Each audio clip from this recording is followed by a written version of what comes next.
Look, we need to have a serious talk about the American dream, because honestly, the math just isn't mathing for most of us lately.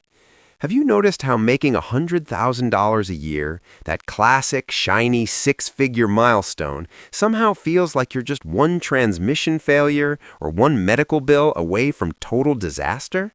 It's wild. You're working the 9 to 5, you're skipping the $5 lattes like the gurus told you to, and you're checking your Fidelity or Vanguard app every single morning hoping for a miracle. But then you look at your checking account and realize that after the rent or the mortgage hits, and after the grocery store robs you for a carton of eggs and some milk, there's barely anything left to actually invest. It feels like you're running a marathon in quicksand. You see these influencers on your feed talking about passive income and generational wealth while they're sitting in a Lambo, and you're over here just trying to figure out if you can afford to max out your Roth IRA this year. It's frustrating, and frankly, it's exhausting. We've been sold this idea that wealth is this straight line, but the reality for most Americans is a chaotic, messy scramble that feels more like a survival horror game than a financial plan. My name is Troy, and I spend way too much time thinking about the brutal reality of building wealth in the modern U.S. economy. If you're someone who is tired of feeling like you're doing everything right, but still falling behind the curve, make sure to hit the subscribe button and give this video a thumbs up if this helps you out. Here's the thing that no one tells you about the American wealth curve. The first part is a total grind, but once you cross a certain threshold, the physics of money literally changes. It's like breaking the sound barrier. Before you hit it, everything is drag and resistance. After you hit it, you're flying. But most people quit while they're still in the drag phase because they don't realize how close they are to the shift. Today, I want to pull back the curtain on the actual ages and milestones where Americans hit these markers. And I'm not just talking about the average numbers that some Ivy League study put out. I'm talking about the real-world, boots-on-the-ground timeline of when people actually see their net worth explode and why it's happening faster for some and not at all for others. Let's start with the one that breaks most people's spirits, the first $100,000. Now, if you're sitting there with a net worth of $5,000 or even a negative net worth because of those soul-crushing student loans, $100,000 feels like Mount Everest, and you're trying to climb it in flip-flops. According to the data, the average age for an American to hit a six-figure net worth is around 29 to 31. But let's be real, that average is heavily skewed by people who started with a silver spoon. For the self-made crowd, the ones who didn't have their parents pay for their state school tuition or hand them a down payment for a condo in Charlotte or Austin, that number is usually closer to 35 or even 40. Why is the first $100,000 so incredibly hard? Because it's almost entirely manual labor. At this stage, your money isn't doing anything for you. If you have $10,000 in an S&P 500 index fund and the market has a great year, let's say 10%, you made $1,000. $1,000 is great, but it doesn't change your life. It doesn't pay for a vacation. It barely covers a set of new tires for your Ford F-150. So to get to $100,000, you have to physically save the bulk of it. You have to take your hard-earned post-tax dollars and shove them into your 401k or your brokerage account month after month. It's all discipline. It's all sacrifice. And in a country where the Federal Reserve has been battling inflation and the cost of living is skyrocketing, finding an extra $1,000 a month to save is like trying to find water in a desert. This is where the American dream feels like a lie. You're working 50 hours a week, and your net worth is moving at the speed of a snail. But here's where it gets really interesting, and this is the part that should give you a massive amount of hope. The jump from $100,000 to $250,000 happens twice as fast as the jump from 0 to $100,000. The math is just beautiful. Most Americans who hit that $250,000 mark do it between the ages of 33 and 35. Think about that. It took you maybe 10 years of your working life to get to $100K, but it only took another 4 or 5 years to add another $150K. Why? Because compound interest finally decided to show up for work. When you have $100,000 invested, a 10% market gain is $10,000. Now we're talking. That's nearly $1,000 a month that you didn't have to work for. Your money is basically working a part-time job at Starbucks and handing you the paycheck. You're still contributing from your salary, sure, but now you have a teammate.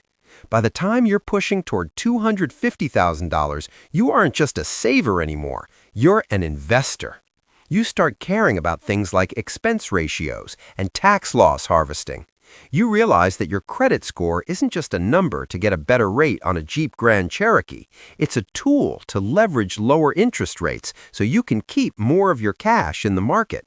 Now, let's talk about the $500,000 milestone. This usually happens between 35 and 40 for the try-hard crowd.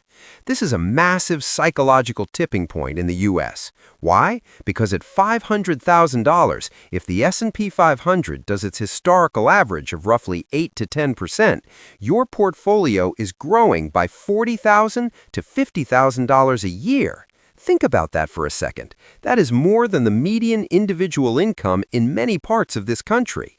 Your money is literally earning a full-time salary. It's sitting in a dark room somewhere, multiplying, while you're at your kid's soccer game or sleeping. This is what we call escape velocity.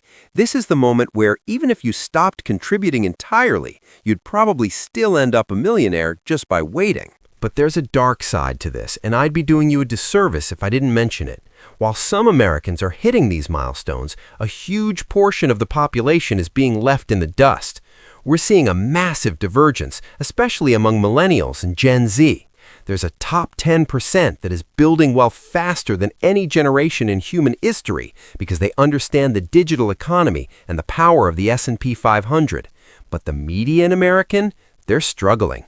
The cost of shelter, whether it's an apartment in Seattle or a starter home in the suburbs of Atlanta, has become a wealth killer. Look, back in the day, your grandpa could buy a house for 3 times his annual salary.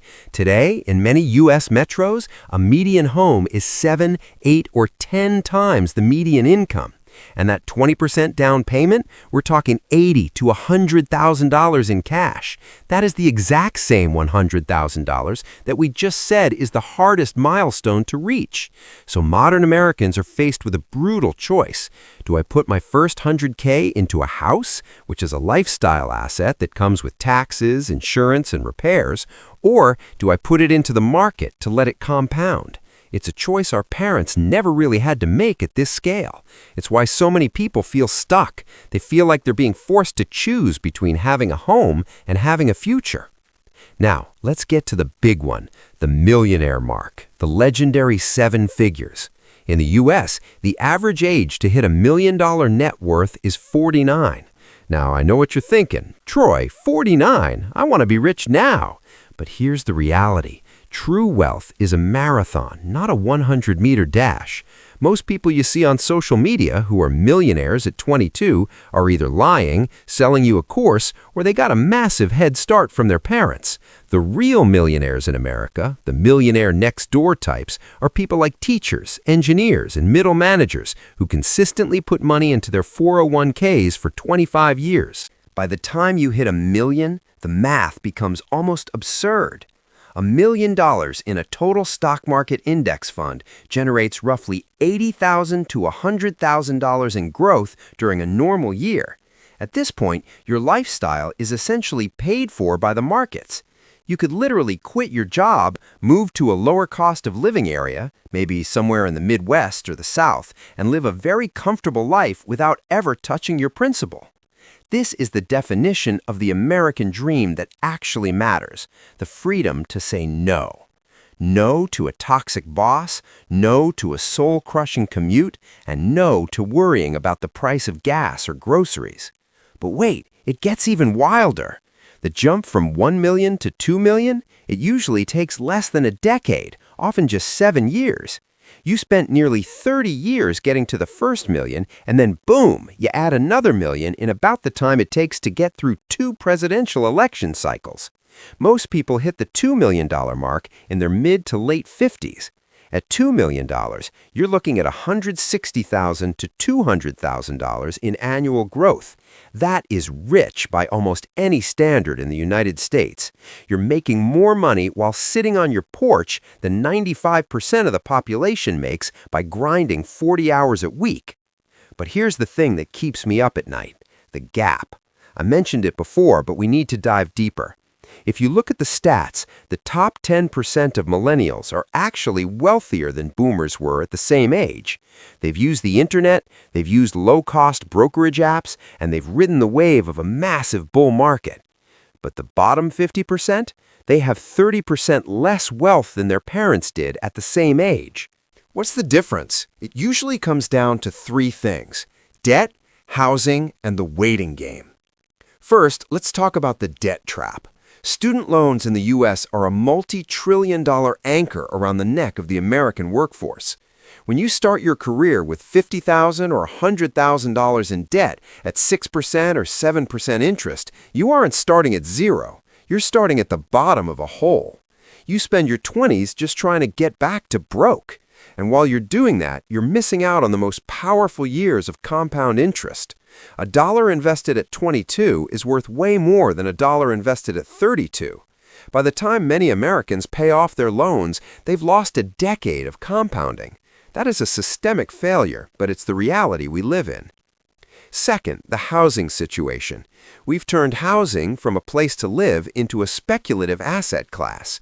If you're in a high-cost area like Southern California, New York, or Boston, you might be paying $3,000 a month in rent. That's $36,000 a year that is simply gone. It's not building equity, it's just paying your landlord's mortgage. This makes it almost impossible to hit that first 100K milestone unless you're making a massive salary. It creates this wealth wall that is getting harder and harder to climb over. Third, the waiting game. This is the psychological part. Most people see their account go from $5,000 to $4,800 during a market dip and they panic. They sell. They stop their 401k contributions because they're scared. Or they see their neighbor buy a new Tesla and they feel like they need to keep up, so they drain their savings for a down payment on a car they can't afford. They prioritize the appearance of wealth over the actuality of wealth. In America, we're bombarded with ads telling us to spend, spend, spend. Buy now, pay later. 0% financing. It's a trap designed to keep you from ever reaching that 100K threshold where the money starts working for you.